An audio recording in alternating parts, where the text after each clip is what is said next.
cloud. So just when you're done, just stop it, and when you get back to the Zoom at your desk, back in your office, you can go ahead and log into get it. Okay. Just remember that your other people won't be able to talk to you. Right, that's right. And I should make a note of that. I'll say.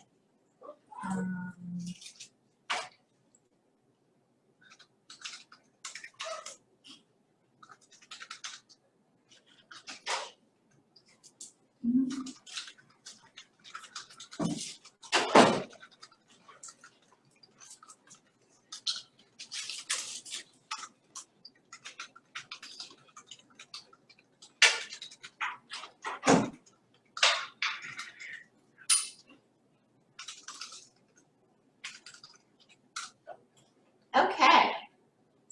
Minimize this. I see Anissa is here, so I'm gonna say hi to her. But I'm hoping she can hear me. If she can, would she wave back at me? Yeah. I would think she could hear me, right? Yeah? She should be. Unless her audio is on.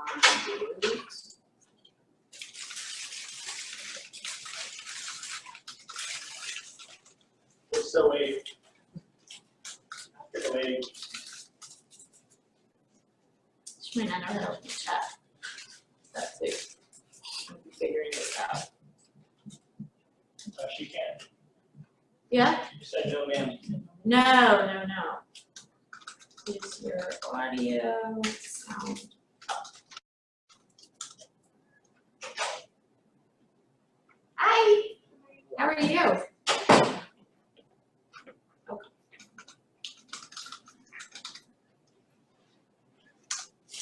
All right, so let's get started so we can move through this a little bit. So hi, my name is Professor Abby Koenig. I'm with the Communication Studies Department. Thanks so much for coming. I know a couple of you, but I got your names. I know you, but I don't know you. You have had my class online, I think. Tell me your name. Ronisha. Oh yeah, how are you doing? I think it was online. But your face does look familiar, so maybe we got together. You might came by my office. I don't know. I've been around campus for a while. So you just look, you got one of those faces, I guess. Well, great. I'm so glad you all came. Maybe some people will join us, but small is better. So this presentation is one of a series that we started doing in communication studies where we're trying to get students to come and learn something that we couldn't really present in the classroom because we just don't have the time. So I have presented on this before in a couple different conferences about working together because we have these group projects and we, let's see if I can, why is this moved up?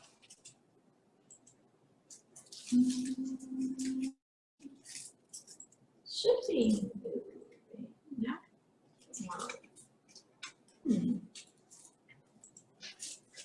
Let's see if I can figure out why. What are you trying to do? Just trying to move the slides. Oh, there we go. This is just very slow. Okay, sorry about that. So here's what I plan to talk about today. So talking about group projects a little bit, talking about all these different tools that we can use, through the difference between collaboration and coordination. And then I'm gonna like demo the tools. And a lot of these tools, I'm not gonna lie, you already know them and you use them all the time. But what I found is students don't like to use them for their group projects, and I wasn't quite sure why. So maybe as we discuss this, you guys can help me and tell me why. But let's start talking about group projects. Let's see. Okay, so every time I start a class, I say, we're gonna do a group project, and this is like, everybody just cries about it. And I've done little like, well, why do you hate group projects so much? Like, what is it about your group project that you hate? And usually it's this stuff. So somebody does all the work, right? Somebody has no idea what's going on. When someone says they're gonna help, they're like all gung-ho, and then they don't. And then somebody just like disappears and they never do any of the work. So I did like an informal little trying to figure out why students hate group projects, and I also found this blog posting. I thought it was pretty good. So number 5, we hate group projects because there's procrastinators, right? People like do things at the very last minute. Number 4, someone always winds up doing the majority of the work, right? It's usually one, sometimes 2 people if you're lucky. Most students, when I ask them who does the majority of the work in the group project, you know what they tell me? Me. And then I always say, well, then who's not doing it? And then it's like mind blown. If I'm doing all the work, wait, we all think we're doing all the work. But everybody seems to think they're doing all the work, which is pretty interesting. They teach us to hate working in teams. And this is kind of heartbreaking as a professor. Like, really? You do group projects and then you hate doing group projects? That stinks so much. And I'm sure that it's very true. Number 2, how the heck is a group of people supposed to write a cohesive paper? And that's a great, great question. And I hope that today's tools that we talk about sort of explain that. Here's how you can do it. You can do it through coordinated and collaborative tools. And the last, let me move this over, is students are very busy. And I know this. Y'all have like jobs. I have a student who took, last semester was taking 7 classes. And I was like, you are going to fall over on the floor. Also had a job, also had a family. I don't even know how, well, probably not sleeping at all. I know students are busy. But the thing about online collaborative tools is you don't have to take up that much of your time. You can still work together without leaving your house. So what's important, I think, is like, we're not just doing this because we want to make you miserable. So that's not why professors at UHD assign group projects and team projects. That's not why we do it. Because I've had students say, that's just, you guys are just like the devils, and that's why. But that's not it. So some statistics. 66% of multinational companies make extensive use of virtual teams. 66%, that's a lot. 7 out of 10 managers believe virtual teams will become increasingly prevalent. So you guys are gonna graduate soonish. You're gonna go out into the real world and your manager is gonna say, you're gonna have to work on a virtual team. So people that are not in the office, people that are across the country, across the world. And if you don't know how to do it collaboratively, you're gonna have a lot of problems. Somewhere between 51% and 79% of virtual team members feel that they lack personal relationships within the team and that this causes problems. So that's saying that that's a lot, right? Almost 80% of people say that they don't feel connected to their teams. So how can you get connected to a bunch of people that you never see? Kind of hard, right? But we do it all the time. What do we do? Like, how do we get connected to people that we don't see? An email, FaceTime. Yeah, right? We do it. We just don't think about it in like terms of like group work. How do I get to be friends with these people? And 16% of teams have had any training in a virtual environment. So this is like 80% of people feel like they're disconnected. That's because only 16% of teams have never had any training. So it's like, get in a virtual team, we're not going to show you how to do it. That's why we do this at UHD, because we want you to work together as groups, and we want you to know how to do it in the real world. So you need to learn about collaborative tools to succeed in school and the workforce. Hopefully that point is pretty strong. So what is a collaborative tool? You ever had a project in which you had to work with multiple people to accomplish a goal? Working with an individual or a group in order to achieve something, a technology tool used to work together to achieve a common goal. So we all know what that means, right? Like, it's using a tool to make ourselves more efficient. When you have a group project, these days, like, you don't have to get together. And I know that it's nice to, and if you can, great, but a lot of these tools are available for free. Some of them that we're gonna go through, you already pay for through your school fees.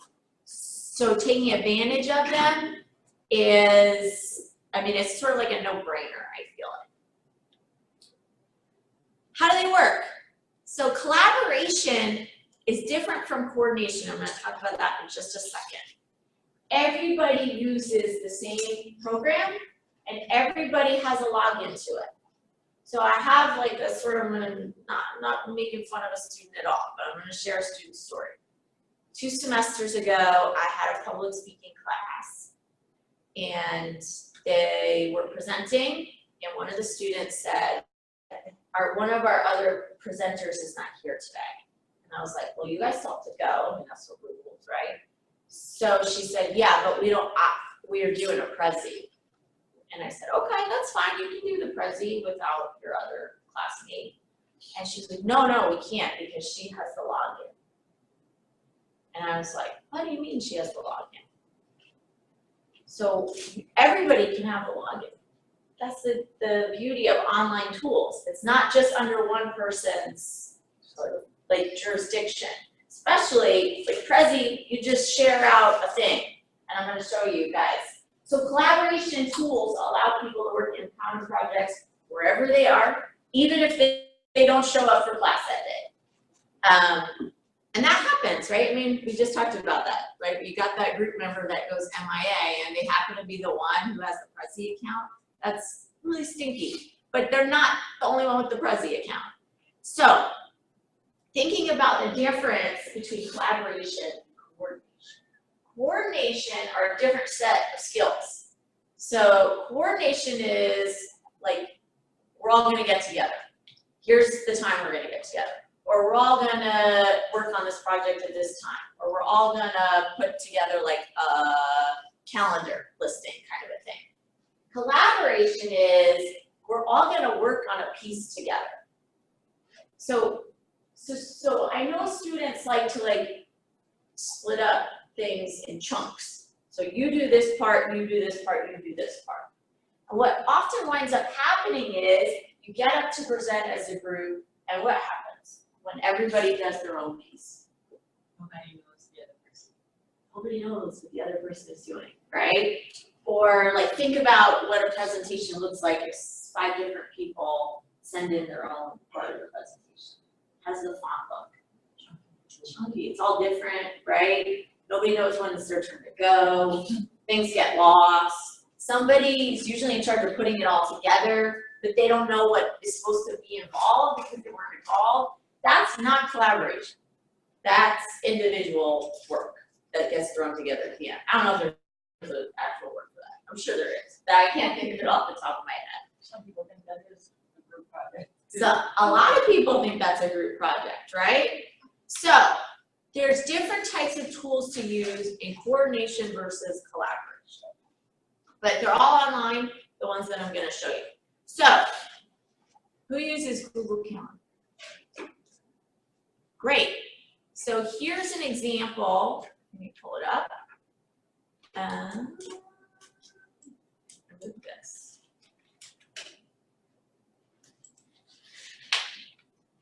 Okay. Here's my Google Calendar. Hopefully you can see this. So you can set up, they have different templates for you. So you can set up different, oh, this is not my Google Calendar. I'm sorry, guys. This is my Google spreadsheet. This is my Google Calendar, right? So I can have different calendars going on at the same time. I can invite people. So if I want to create a new event, I think we all seem to know how to do this, but thinking about it in terms of group projects, I can put in, hey, here's where we're gonna meet, but I can also add a video call. So I can say, we're all going to meet online, like in your house, in your jammies, we're all sitting there, and you can do this on your phone. So there's an app for it. It takes nothing to download. If you're already on Google Chrome on your phone, or if you have an Android phone, it comes with this stuff prepackaged. And you can set up an event, you can modify it, guests can modify it, you can invite as many people as you want to it. So that's just one way that you might coordinate. Another way that you might coordinate is this thing called Doodle, Has anybody used this? You have. And what have you used it for? To get group projects going. So for those of you that haven't, so I set up a Doodle. Basically what you do is, and it's free, you just sign up, you create a Doodle for anything. I said, here's my get together for a group project. It's gonna be a quick meeting. And I can set up the times that I am available. So tell me, here's when I'm available tomorrow. Then you can write your name, and then you can say, I'm available this time and this time. And then you're done, and it gets sent to the person who organized it. And then you can go through and see, okay, here's when the majority of people are available. And if everybody seems to be available around the same time or not, and they can also suggest other times. So if this doesn't work for them, they can suggest another time. And you get email updates when people sign in. Okay, another thing that I think is pretty cool, another application or website, it's called Pick. So the way that Pick works is you set up your availability, and then you get like a URL, like a link that you can share out to people, and then they can book it with you. So it's very similar to Doodle, but it's almost a little bit easier because you kind of just like send out this link, and everybody can just like click the link, and they can say, okay, that works for me, or that doesn't work for me. And again, it's free. You just got to sign up for it. But the people that you send it out to don't have to sign up for it, which is kind of nice. Then there's Google Spreadsheets, and I sort of showed you this one already. Where's my Google Spreadsheet? Yeah, so you can set up tasks for each other, which I think is kind of cool. So if you are like the manager of the group project, if you deem yourself the manager or the leader, which many of us may do, then you can track how people are participating. And they have to log in and complete this. And you can set it up so they get reminders. So if this is due on today, you can set it up that they will get an email saying, this is due today. You have not done this yet. Which is kind of keeps people in check, which is another part of this, like the problem with group projects. We don't like, it's hard to keep people in check. And this sort of does it for you. Okay, so that's coordinating, right? We're coordinating our time. How do you collaborate? So we've done, got together and we said, okay, we can't meet in person, but we can video conference anywhere, right? I was on a video, this is no lie. I had to be on a video conference and I was like, I need to wait in my car. I don't recommend it because it's very unsafe to drive a video conference, but I had one of the things up on my dashboard and I was driving and talking. They all knew. I said, I might die at some point, so please don't ask me too many questions. So there's a lot of ways you can video conference. So has anybody ever used Google Hangouts? You use it? Do you use it for school stuff? Yes. So, let me find my Google Hangout. I just have one open. You can video call, you can phone call people internationally. Like you can call people over Google, and it doesn't cost you any money as long as you're logged in. You can message people. If I'm not mistaken, you can get at least 10 people, up on a call. So you can have a big group project, you can have a big group conversation going on. It's fun, you can do like photos, emojis, things like that. And you can get it on your phone, you can get it on your laptop, you can get it on your iPad, anywhere that you have a camera. So pretty easy to use that. Another thing you can use is Zoom, which we're using right now. So you see me, I'm on Zoom, this thing's on Zoom. I have like my little thing here. So now I'm on, like there's multiple of me, nobody wants to see it all. But you can have a bunch of people on Zoom at the same time, and it really, doesn't, it's, I'm gonna stop this. It's a part of your feeds. So how do we find Zoom? Here's what I do. I Google UHD Zoom every time because I don't know where the link is. But it looks like this. So really all you have to do is log in and you log in with your Gator password and all that stuff, you usually have to download something first, but it's really quick. Then you can send anybody a link to your Zoom meeting. So you can do it for school, you can do it not for school. I mean, you're paying for it, whether you want to or not, unfortunately. But it's great to meet people. And you can do it on your phone. You see, I did it on my iPad. You can really do it anywhere, talking, walking. So Zoom is a great product to use. Does anybody use Skype? Have you used it for group projects at all, or group? Skype seems like it's like, oh, I use that to call my family or to my friends or something like that.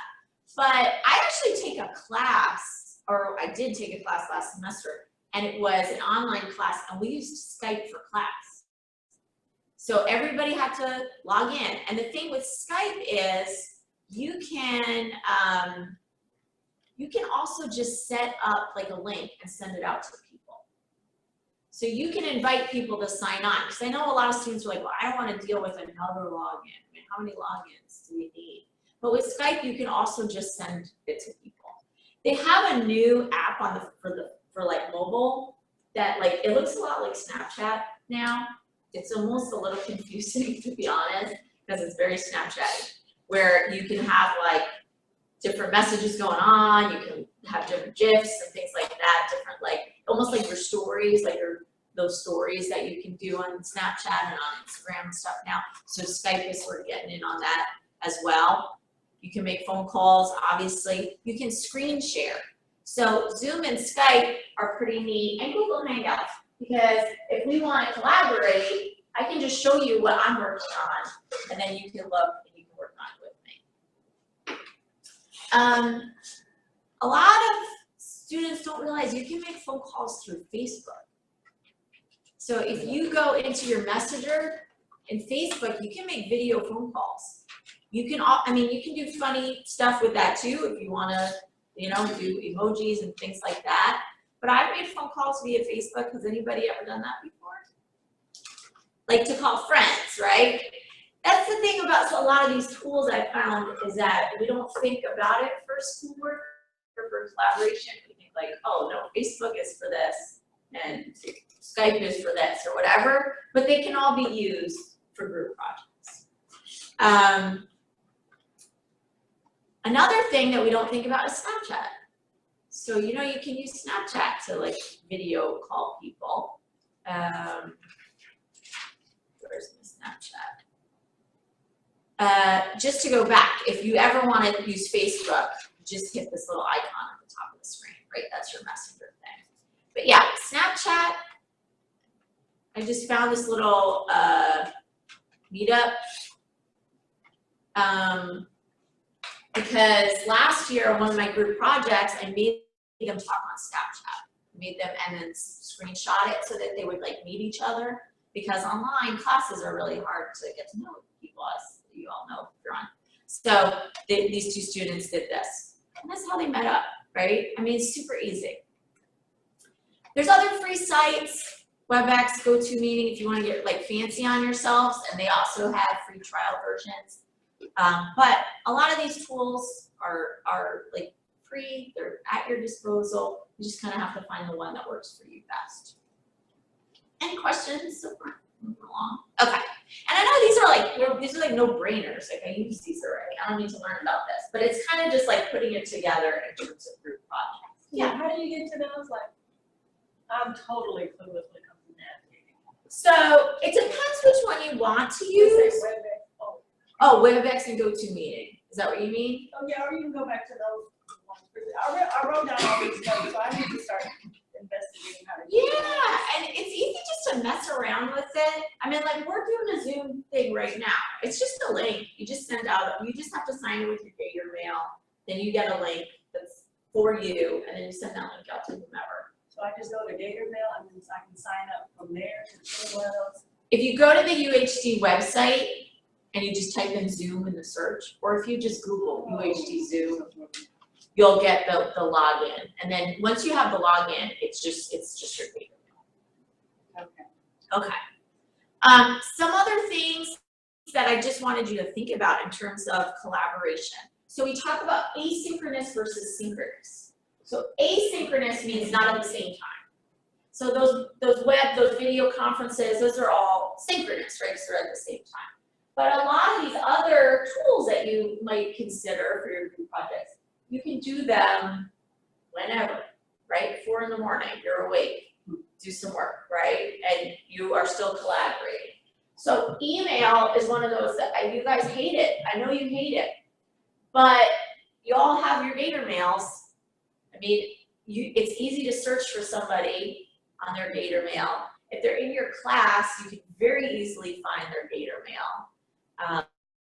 And you can set up your Gator mail to forward to your personal email. So if you hate Gator mail, you can just forward it to your Gmail or your Yahoo or whatever.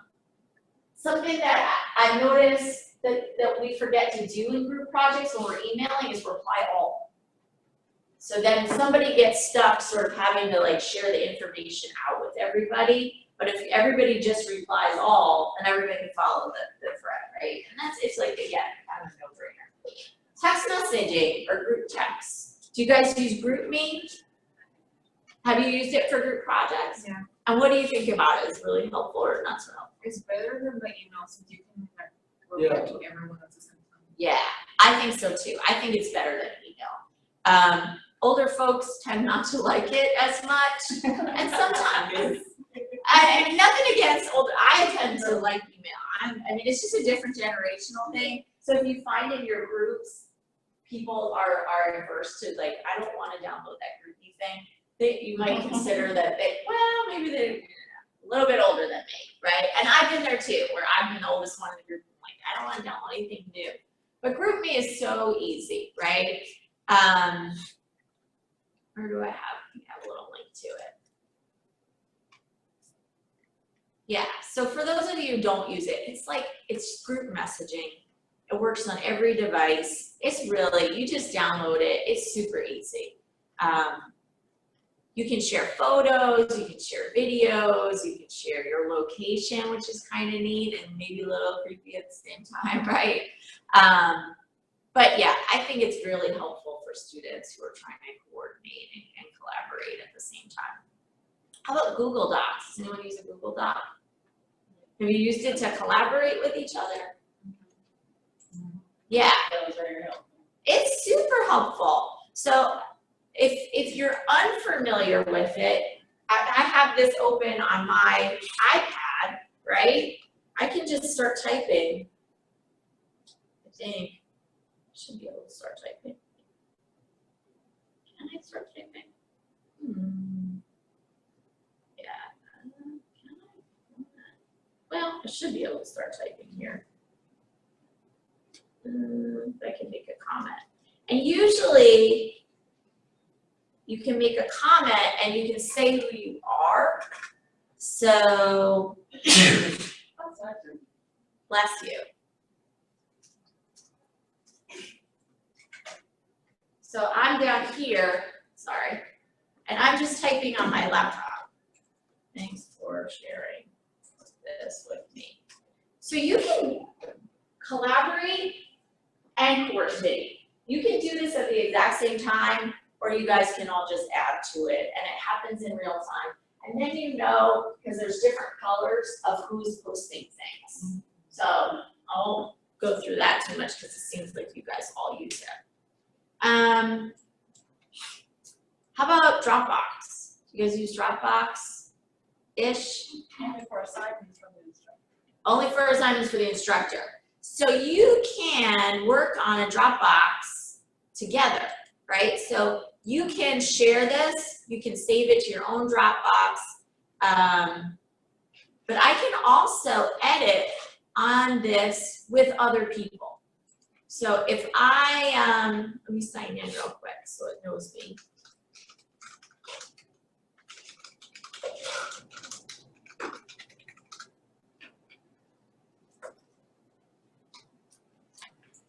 So I can share this, right, with anybody I want to share it with. I can share it. They can either view it or they can edit it. You kind of have to make sure that you click that so that they can edit it. You can open it right up here online, so you can all be working on it at the same exact time. So again, it's kind of like the same deal as Google Docs, yeah, that you can share it, you can edit it, and you can do not just Word docs with Dropbox. You can do other things as well. So you can do PowerPoints, you can do, and I just typed that in on that one, right? You can do Excel documents. So anything that's Microsoft will work on Dropbox. That's kind of important to know that it has to be a Microsoft product. Speaking of Microsoft, you guys all have access to this now. So your Microsoft suite, that's your Gator stuff. And I know Janie might know because we just had to upload some stuff for a class, but there's so much stuff. So there's your calendar, there's your OneDrive. It's basically, you can upload any kind of document, pictures, Word files, and then, and this is gonna ask me to sign in, but you guys should have a sign in. You can share it, you can create a link. It's the same kind of deal. You can edit right there, you can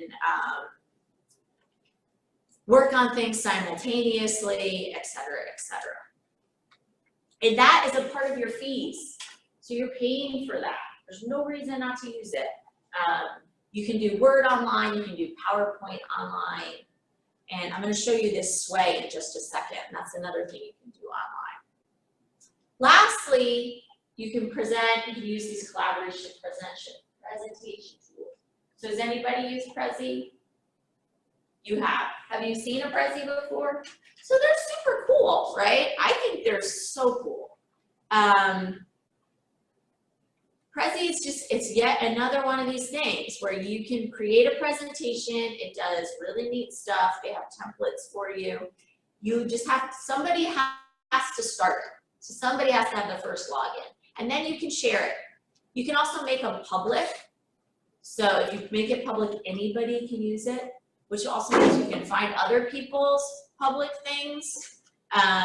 People can make comments, people can have, you can have a transcription, which means like basically if you need to present where you're going, you can just kind of cut and paste this and put it in a Word doc, and then you know how to present too. So pretty neat. Google Slides is another tool that you can use. Ooh, I guess I can't use it for right now. But Google Slides is, I mean, it's the same thing, right? It's just your slides presented via Google, and you can collaborate on them. And the other thing is, if you make a PowerPoint, you can upload it into Google Slides. So you don't have to do it twice. It will take everything that you make in PowerPoint and just upload it, and then you can share that. But there's also now, you can PowerPoint online. So I can do the same thing with PowerPoint that I can do like with a Dropbox or a Google Doc. I can just share it out, share the link out, everybody can log in and edit. And you can all edit at the same time, you get it at different times, so it's synchronous and it's asynchronous. This is a cool kind of newish product from Microsoft, and you have access to, and it's called Sway. And Sway, let me just sign in right now.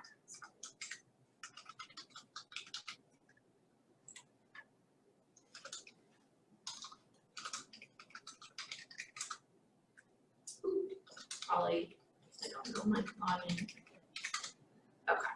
So Sway is like, you can tell this cool story, and you can add in video, and they have like a lot of templates, but it flows really differently than a PowerPoint. So it looks like it just flows. It's really pretty, and it's kind of a new type of presentation tool that I haven't seen students really using, but I think it looks really nice and just might be another option for you. And that's a part, again, of all that Microsoft suite that you guys have access to that's free. Now, a lot of people pay a lot of money for, so it's kind of neat that you guys have access to it. Just really quickly, because I know we're going to run out of time soon. I just also wanted to make sure that you were aware of like surveys. So if you're a comm studies major, you might have to put together a survey. Are any of us comm studies majors? Yes. So even if you're not a comm studies major, you might have to put together a survey. Does anybody use SurveyMonkey? It's so easy, right? Have you used it before? You just log in, you create a survey, and you can send it out. Oops, that's my last slide. You can send it out to whomever, and then you get the results, and you can download the results in an Excel format. So it's super, super easy. The other thing is Qualtrics. So nobody knows about Qualtrics, but UHD uses Qualtrics. That's, so anytime you've taken a survey here in the last year, it's like you can get one from student government or student association, they're using Qualtrics. So UHD changed from SurveyMonkey to Qualtrics last year, if I'm not mistaken. So we have access to it. Qualtrics is very, very robust, more robust than SurveyMonkey. You can do a ton of stuff. You can do all these crazy flows, move things around. It's really cool. It takes some use, getting used to it. And I won't lie, SurveyMonkey is much easier to use. But with Qualtrics, you can accept like hundreds of responses. And with SurveyMonkey, unless you want to pay for it, you can only get, I think, 20 responses. So you have to think about, am I trying to do a really big survey with lots and lots of people, then I might not want to use survey.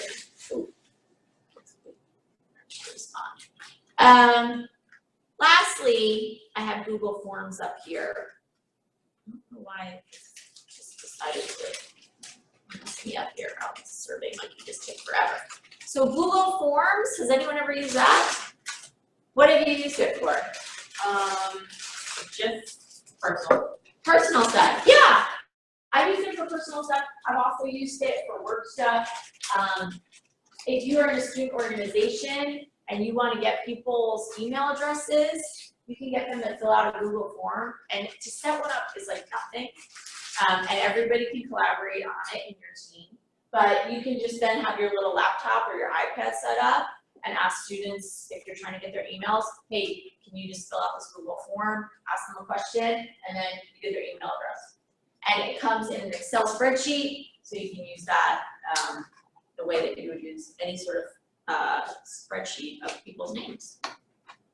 So that's pretty much it. And I want to close on this because I feel like this is like the life, right? You're just sitting there in your pajamas, banging on your computer, and you don't have to go to class. I mean, not go to class, but meet with your groups ever in person.